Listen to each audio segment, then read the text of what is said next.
Ladies and gentlemen, please welcome the 44th President of the United States of America, Barack Obama.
Thank you.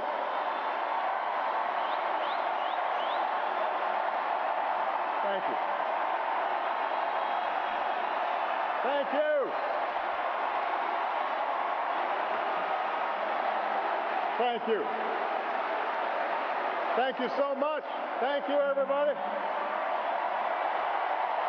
Thank you. Thank you.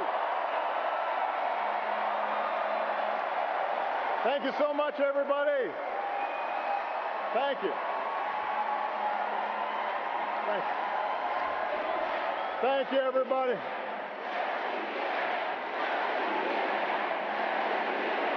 Thank you. Thank you.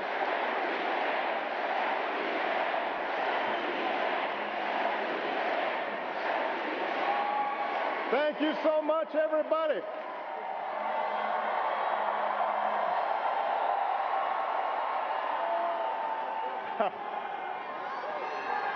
I love you back.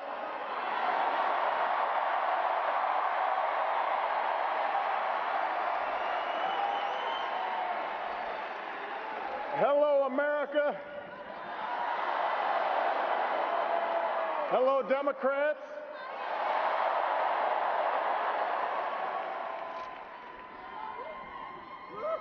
So, 12 years ago tonight, I addressed this convention for the very first time.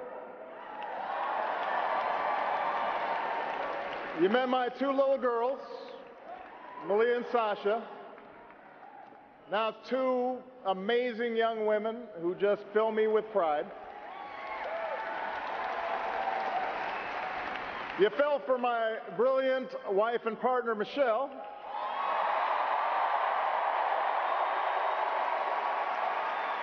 Who has made me a better father and a better man, who's gone on to inspire our nation as First Lady, and who somehow hasn't aged a day.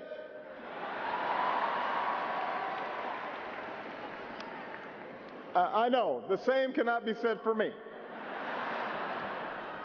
My girls remind me all the time, wow, you've changed so much, Daddy. And then they try to clean it up. Not bad, just more mature. and it's true. I was so young that first time in Boston. And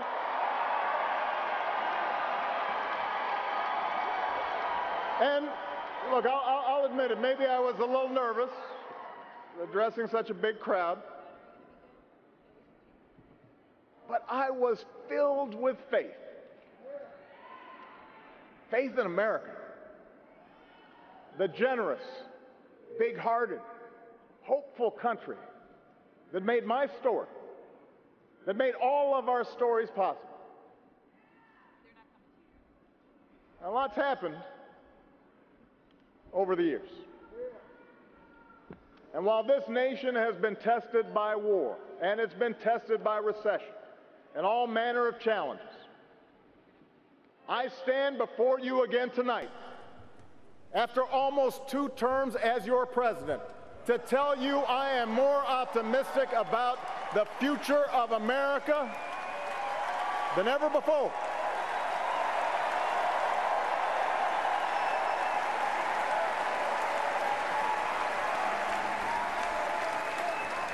How could I not be, after all that we've achieved together? After the worst recession in 80 years, we fought our way back.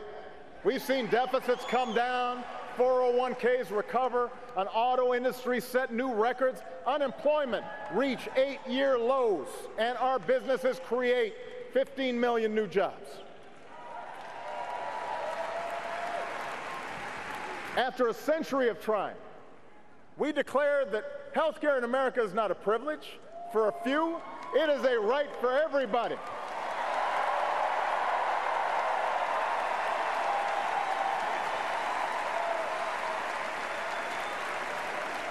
After decades of talk, we finally began to wean ourselves off foreign oil.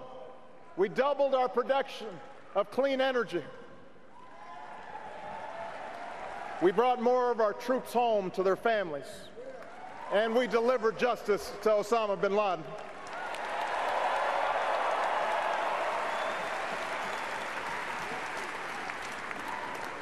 Through diplomacy, we shut down Iran's nuclear weapons program.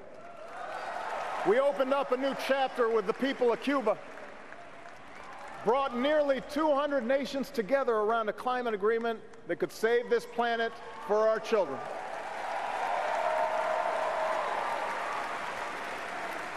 We put policies in place to help students with loans, protect consumers from fraud, cut veterans' homelessness almost in half. And through countless acts of quiet courage, America learned that love has no limits, and marriage equality is now a reality across the land.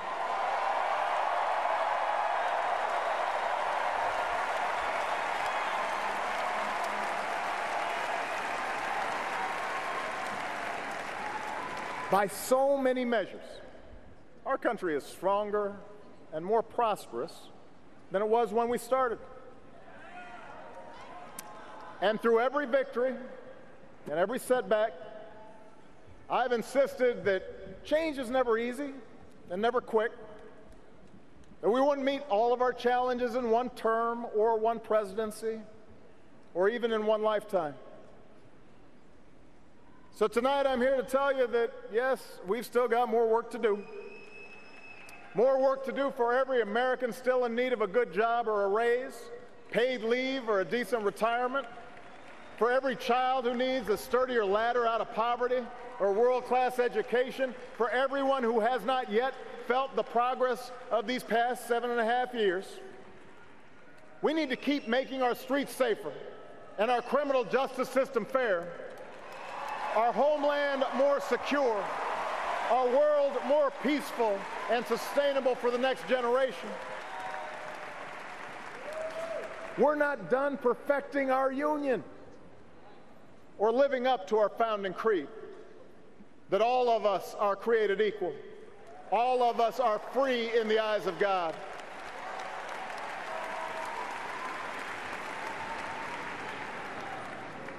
And that work involves a big choice this November. I think it's fair to say this is not your typical election.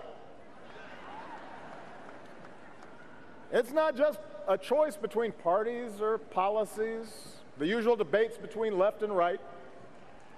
This is a more fundamental choice about who we are as a people and whether we stay true to this great American experiment in self-government.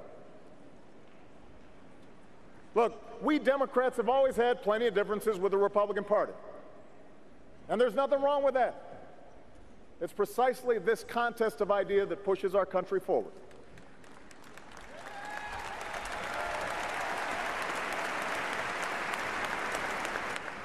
But what we heard in Cleveland last week wasn't particularly Republican, and it sure wasn't conservative. What we heard was a deeply pessimistic vision of a country where we turn against each other and turn away from the rest of the world. There were no serious solutions to pressing problems. just the fanning of resentment and blame and anger and hate. And that is not the America I know. The America I know is full of courage and optimism and ingenuity. The America I know is decent and generous. Sure, we have real anxieties about paying the bills and protecting our kids, caring for a sick parent. We get frustrated with political gridlock and worry about racial divisions. We are shocked and saddened by the madness of Orlando or Nice. There are pockets of America that never recovered from factory closures.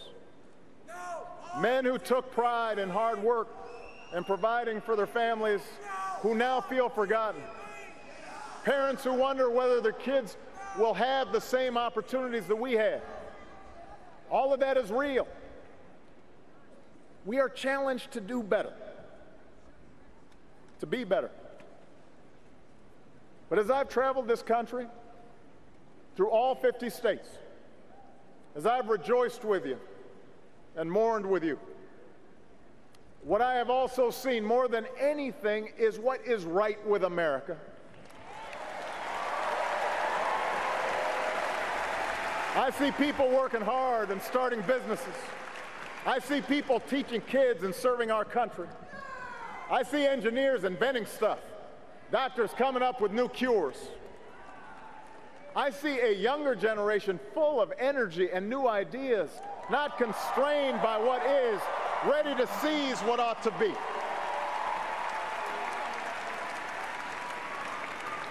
And most of all, I see Americans of every party, every background, every faith, who believe that we are stronger together. Black, white, Latino, Asian, Native American, young, old, gay, straight, men, women, folks with disabilities, all pledging allegiance under the same proud flag to this big, bold country that we love. That's what I see.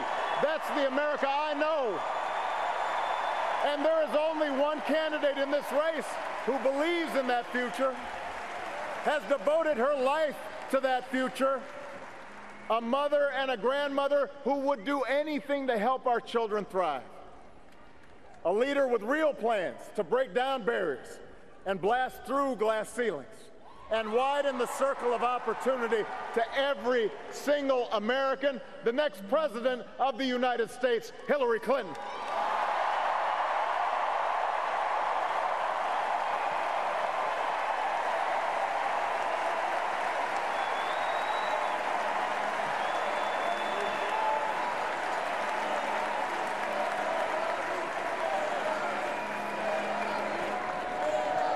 Now, 8 years ago,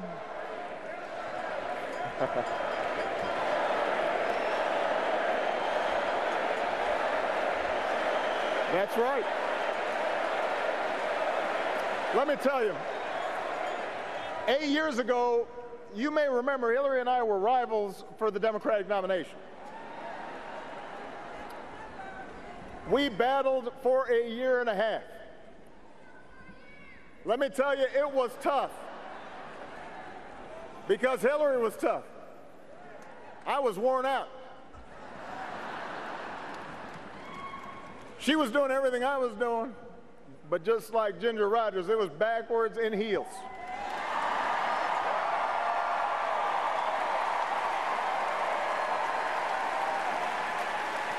And every time I thought I might have the race won, Hillary just came back stronger.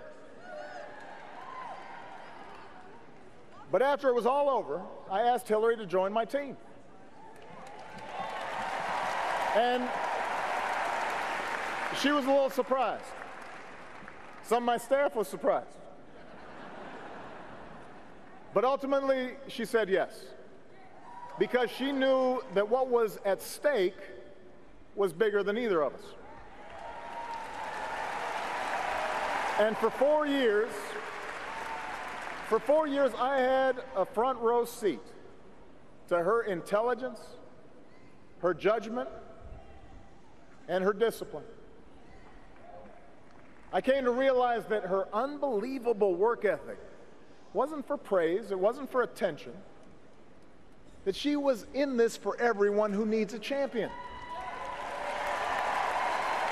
I understood that after all these years, she has never forgotten just who she's fighting for. Hillary's still got the tenacity that she had as a young woman, working at the Children's Defense Fund, going door to door to ultimately make sure kids with disabilities could get a quality education. She's still got the heart she showed as our First Lady, working with Congress to help push through a children's health insurance program that to this day protects millions of kids.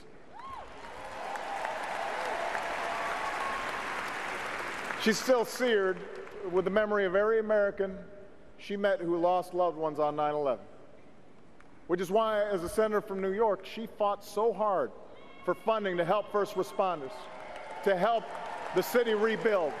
Why, as Secretary of State, she sat with me in the Situation Room and forcefully argued in favor of the mission that took out bin Laden.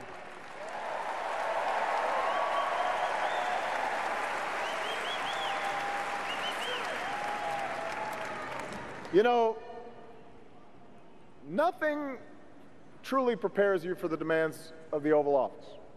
You can read about it, you can study it, but until you've sat at that desk, you don't know what it's like to manage a global crisis or send young people to war.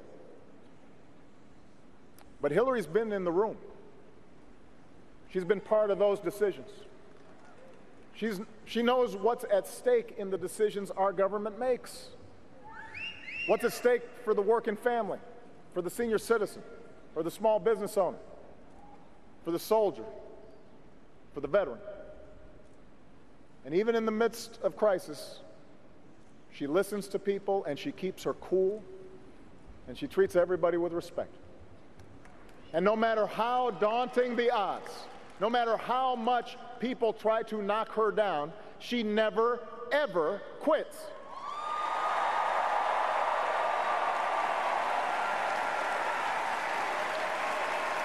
That is the Hillary I know. That's the Hillary I've come to admire. And that's why I can say with confidence, there has never been a man or a woman, not me, not Bill, nobody, more qualified than Hillary Clinton to serve as President of the United States of America.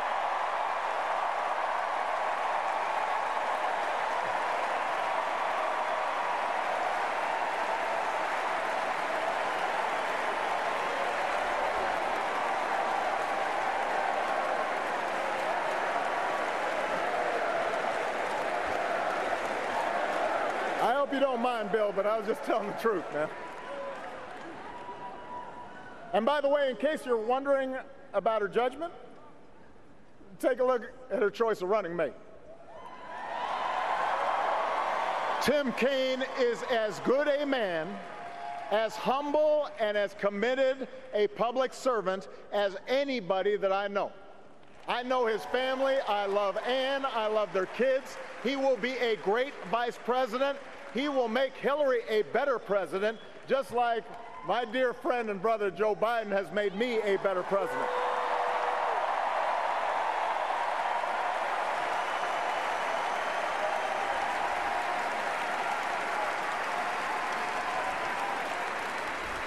Now, Hillary has real plans to address the concerns she's heard from you on the campaign trail. She's got specific ideas to invest in new jobs, to help workers share in their company's profits, to help put kids in preschool and put students through college without taking on a ton of debt. That's what leaders do. And then there's Donald Trump.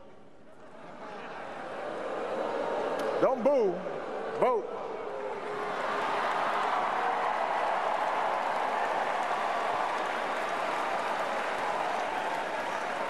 Yeah,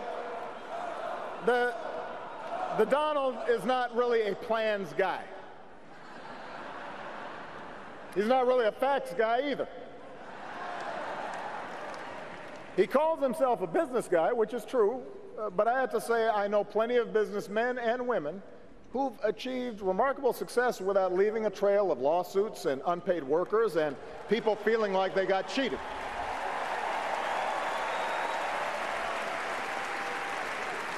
Does anyone really believe that a guy who spent his 70 years on this earth showing no regard for working people is suddenly going to be your champion, your voice?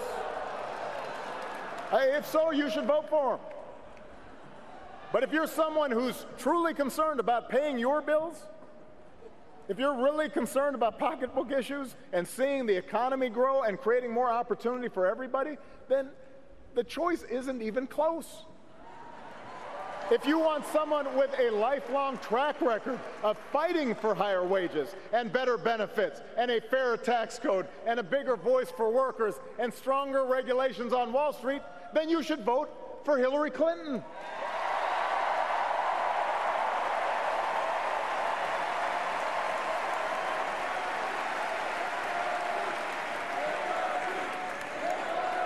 And if you're rightly concerned about who's going to keep you and your family safe in a dangerous world, well, the choice is even clearer. Hillary Clinton is respected around the world, not just by leaders, but by the people they serve. I have to say this. People outside of the United States do not understand what's going on in this election. They really don't. Because they know Hillary, they've seen her work.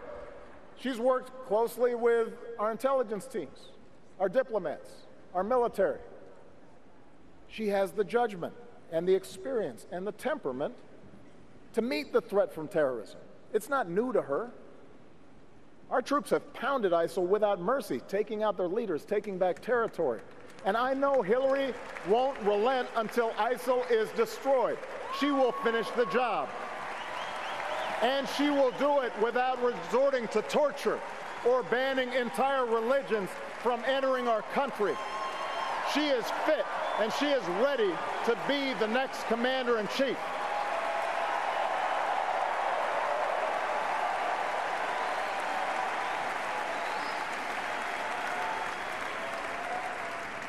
Meanwhile, Donald Trump calls our military a disaster. Apparently, he doesn't know the men and women who make up the strongest fighting force the world has ever known.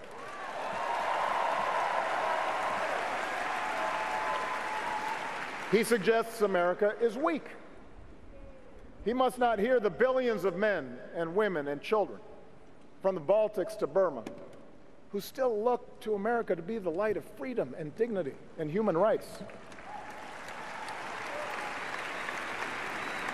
He cozies up to Putin, praises Saddam Hussein, tells our NATO allies that stood by our side after 9/11 that they have to pay up if they want our protection. Well, America's promises do not come with a price tag. We meet our commitments. We bear our burdens. That's one of the reasons why almost every country on earth sees America as stronger and more respected today than they did 8 years ago when I took office.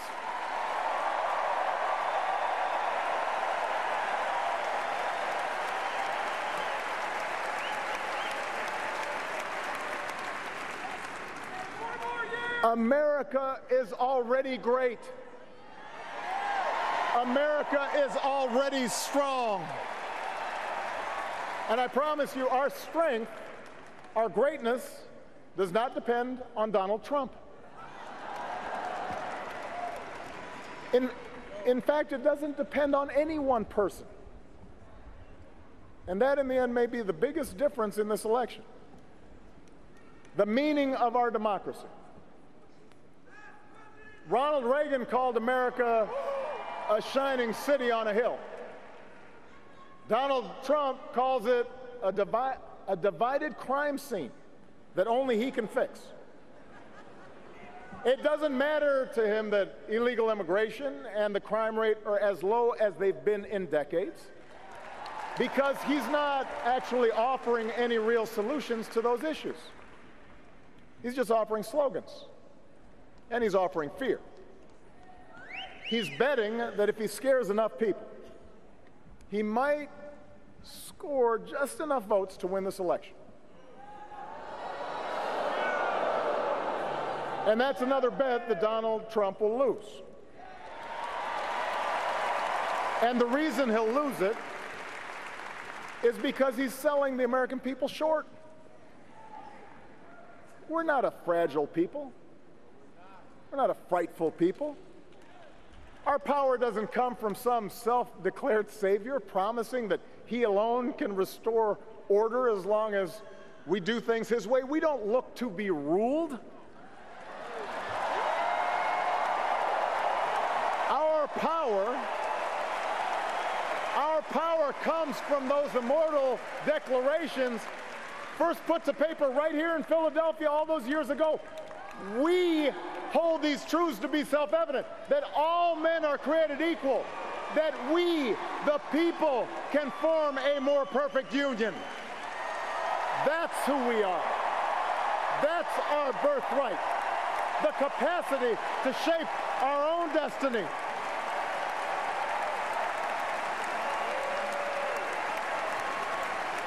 That's what drove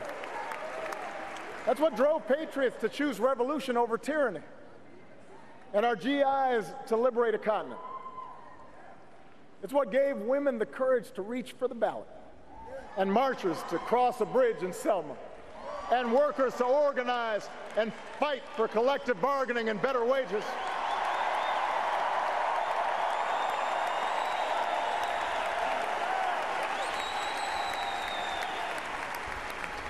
America's never been about what one person says he'll do for us.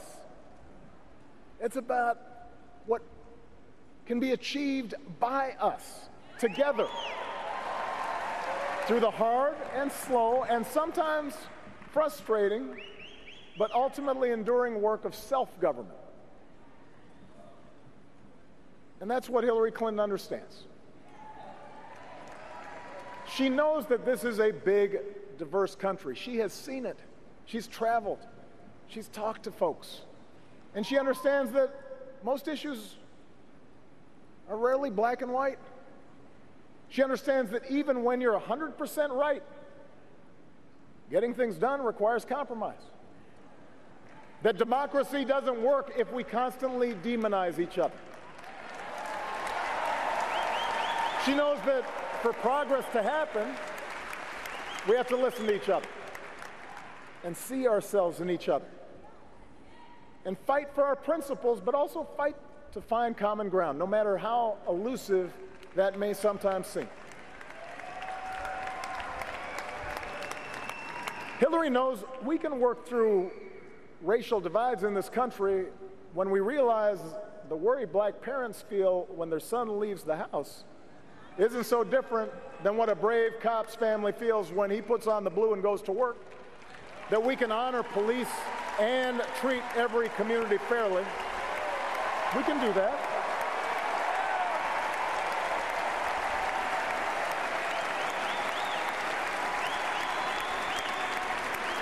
And she knows that acknowledging problems that have festered for decades isn't making race relations worse. It's creating the possibility for people of goodwill to join and make things better.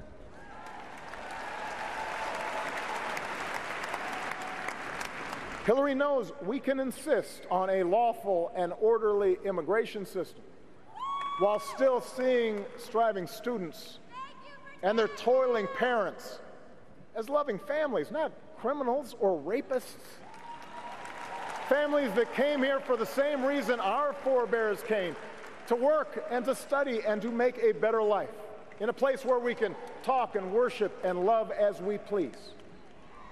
She knows their dream is quintessentially American, and the American dream is something no wall will ever contain.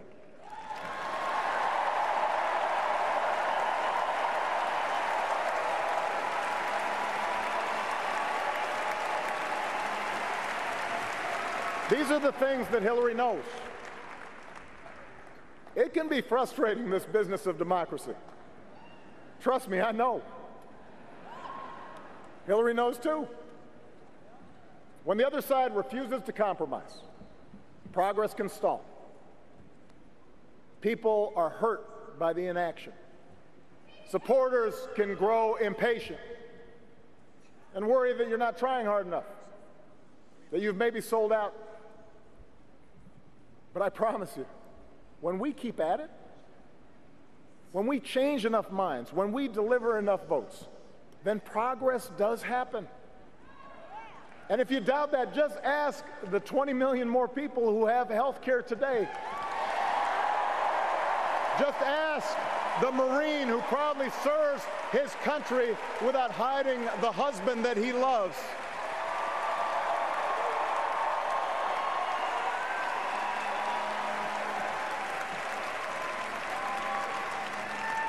Democracy works, America, but we got to want it. Not just during an election year, but all the days in between.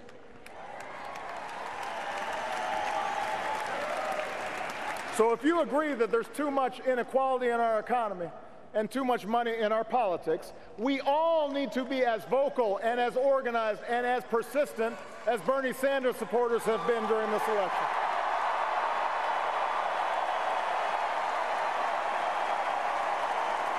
We all need to get out and vote for Democrats up and down the ticket, and then hold them accountable until they get the job done.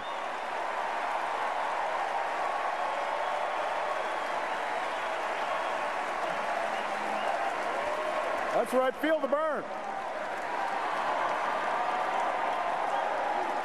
If you want more justice in the justice system, then we've all got to vote not just for a president, but for mayors and sheriffs and state's attorneys and state legislatures. That's where the criminal law is made. And we've got to work with police and protesters until laws and practices are changed. That's how democracy works. If you want to fight climate change, we've got to engage not only young people on college campuses, we've got to reach out to the coal miner who's worried about taking care of his family, the single mom worried about gas prices.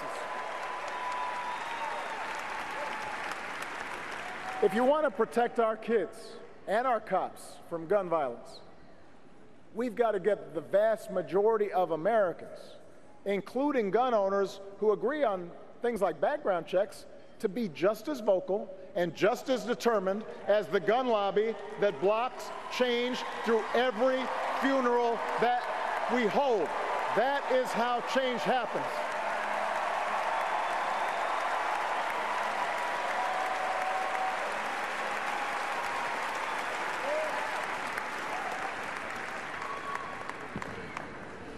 Look, Hillary's got her share of critics. She has been caricatured by the right and by some on the left. She has been accused of everything you can imagine and some things that you cannot. But she knows that's what happens when you're under a microscope for 40 years.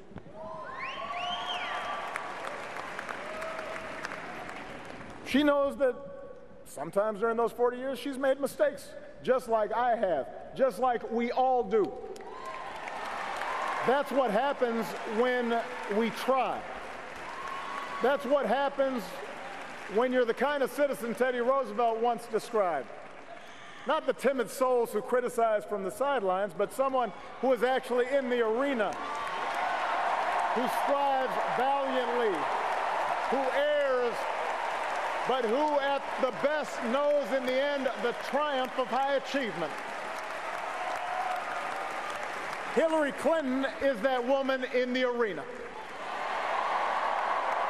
She's been there for us, even if we haven't always noticed. And if you're serious about our democracy, You can't afford to stay home just because she might not align with you on every issue. You've got to get in the arena with her, because democracy isn't a spectator sport. America isn't about, yes, he will. It's about, yes, we can. And we're going to carry Hillary to victory this fall, because that's what the moment demands.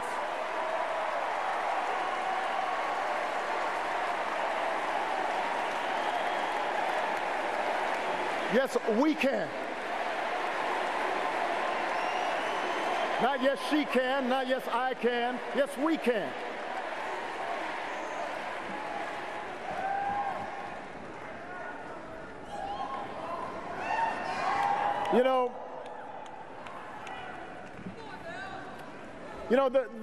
There's been a lot of talk in this campaign about what America has lost.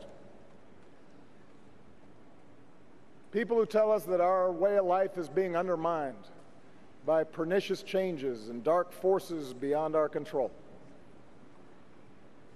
They tell voters there's a real America out there that must be restored.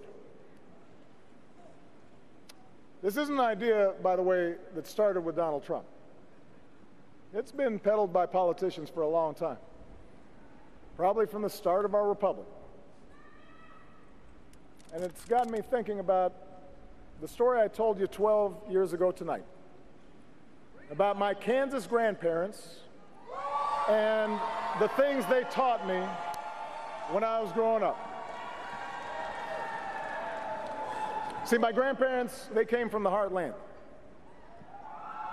Their ancestors began settling there about 200 years ago. I don't know if they had their birth certificates, but they were there. And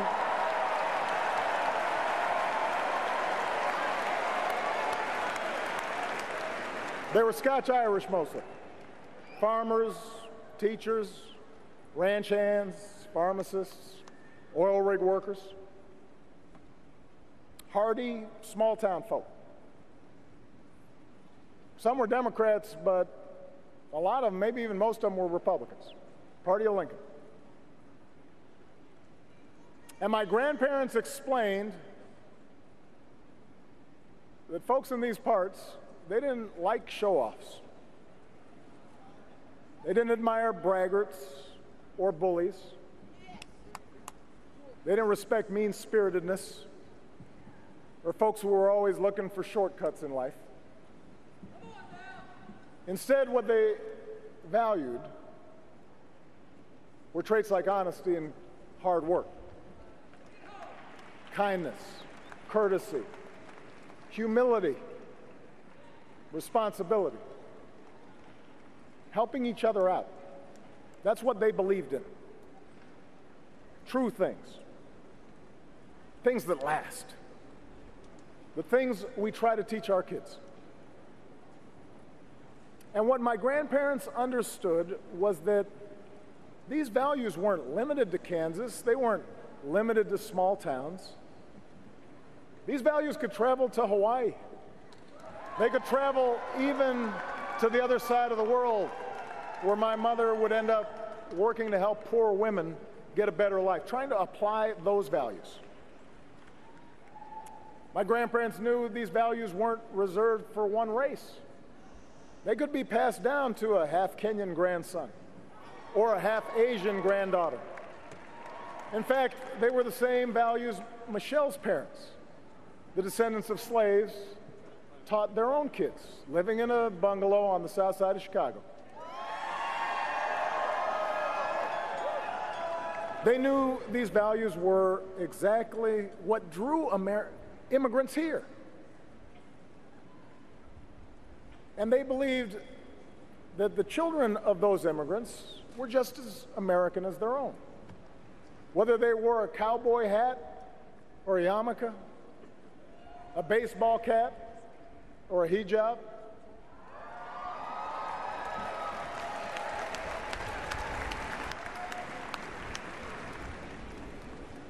America has changed over the years.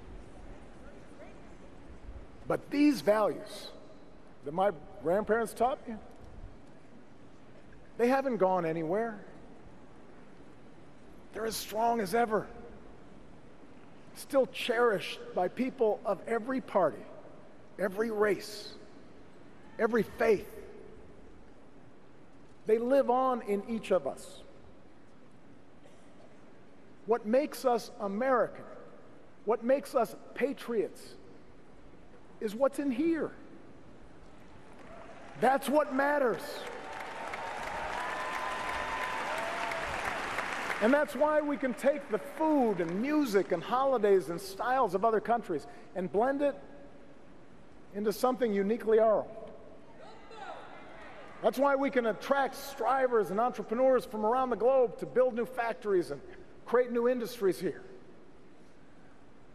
That's why our military can look the way it does. Every shade of humanity forged into common service. That's why anyone who threatens our values, whether fascists or communists or jihadists or homegrown demagogues, will always fail in the end.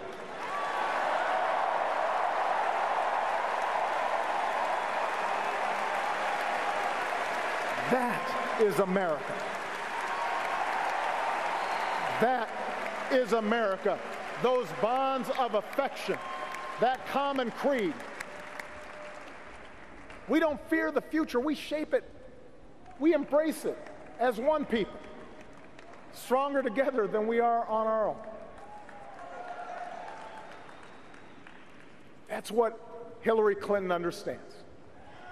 This fighter, this stateswoman, this mother and grandmother, this public servant, this patriot, that's the America she's fighting for.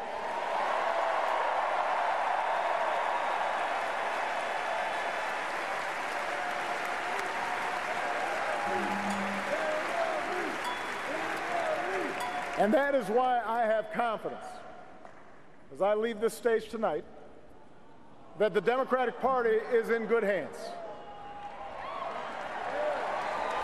My time in this office, it hasn't fixed everything. As much as we've done, there's still so much I want to do.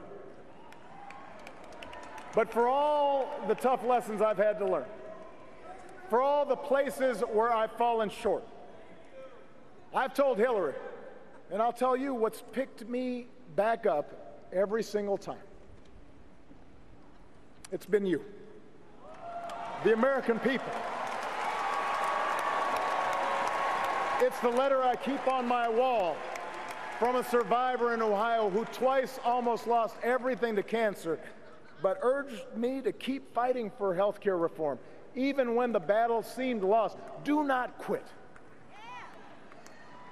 It's the painting I keep in my private office, a big-eyed green owl with blue wings, made by a 7-year-old girl who was taken from us in Newtown, given to me by her parents so I wouldn't forget.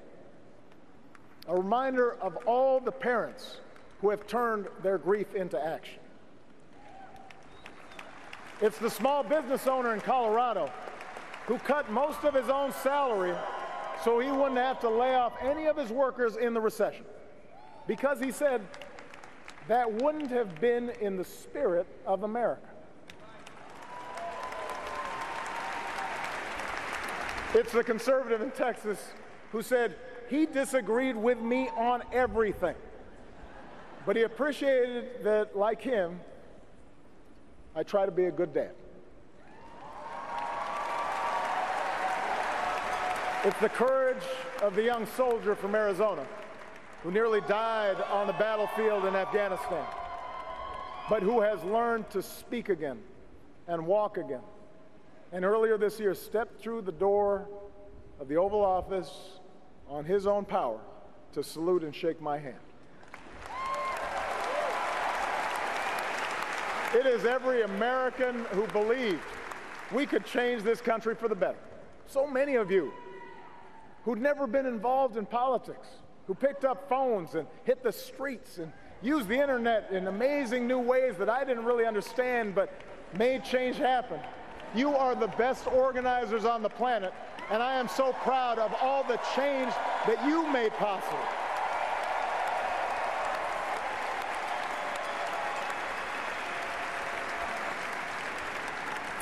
Time and again, you've picked me up. And I hope sometimes I picked you up too. And tonight, I ask you to do for Hillary Clinton what you did for me.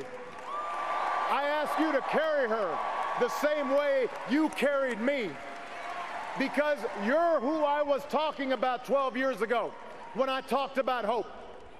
It's been you who fueled my dogged faith in our future, even when the odds were great, even when the road is long. Hope in the face of difficulty, hope in the face of uncertainty, the audacity of hope. America, you've vindicated that hope these past 8 years. And now I'm ready to pass the baton and do my part as a private citizen. So this year, in this election, I'm asking you to join me, to reject cynicism and reject fear, and to summon what is best in us to elect Hillary Clinton as the next president of the United States and show the world we still believe in the promise of this great nation. Thank you for this incredible journey. Let's keep it going. God bless you. God bless the United States of America.